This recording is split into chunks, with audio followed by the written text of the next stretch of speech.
కరీంనగర్ శివారులోని దిగువ మానేరు డ్యాం దాని పరిసరాలను అత్యద్భుత పర్యాటక కేంద్రంగా తీర్చిదిద్దాలని ముఖ్యమంత్రి కేసీఆర్ ఆదేశించారు. దేశంలో ప్రప్రథమంగా చేపట్టిన సబర్మతి రివర్ ఫ్రంట్ తరహాలో మెరుగుదిద్దాలని సూచించారు. కరీంనగర్ అభివృద్ధిపై ముఖ్యమంత్రి ఇవాళ ఎంపీ, ఎమ్మెల్యేలతో సమావేశం కానున్నారు. కరీంనగర్ సమగ్ర అభివృద్ధికి అద్భుత ప్రణాళిక రూపొందించాలని ముఖ్యమంత్రి కేసీఆర్ అధికారులను ఆదేశించారు.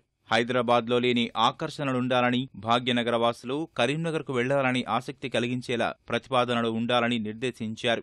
మానేరు డ్యాం కరీంనగర్ పర్యాటకానికి చిరునామాగా మారాలన్నారు. మానేరు రివర్ ఫ్రంట్పై జిల్లా ప్రజా ప్రతినిధులు, ఉన్నతాధికారులతో ప్రగతి భవన్లో సమీక్ష నిర్వహించిన కేసీఆర్ టాటా సంస్థ ప్రతినిధులు ఇచ్చిన దృశ్య ప్రణాళికలను వీక్షించారు.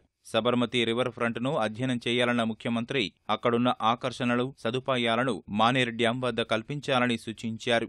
కరీంనగర్ చరిత్రకు అద్దం పట్టేలా మానేరు సుందరీకరణను పూర్తి చేయాలన్న ముఖ్యమంత్రి అందుకు ఎంపీలు, ఎమ్మెల్యేలు తమ వంతు కృషి చేయాలని కోరారు. కరీంనగర్లో హరితవనాన్ని ఏర్పాటు చేసుకోవాలని, ఖాళీ స్థలాల్లో రాగి, వేప, సిల్వర్ ఓక్ లాంటి చెట్లను పెంచాలని సూచించారు. శాతవాహన విశ్వవిద్యాలయం చుట్టూ హరిత నడకదారి ఏర్పాటు చేయాలన్న కేసీఆర్ అక్కడ మొక్కల పెంపకానికి ప్రత్యేకంగా అటవీ అధికారిని నియమించాలని మార్గనిర్దేశం చేశారు. హైదరాబాద్, వరంగల్ నగరాభివృద్ధి సంస్థల మాదిరిగా కరీంనగర్లోనూ కొత్తగా సూడారుతో శాతవాహన నగరాభివృద్ధి సంస్థను ఏర్పాటు చేయాలని నిర్ణయించిన కేసీఆర్ కరీంనగర్ నగరానికి కొన్ని శివారు గ్రామాలను కలపనున్నారు.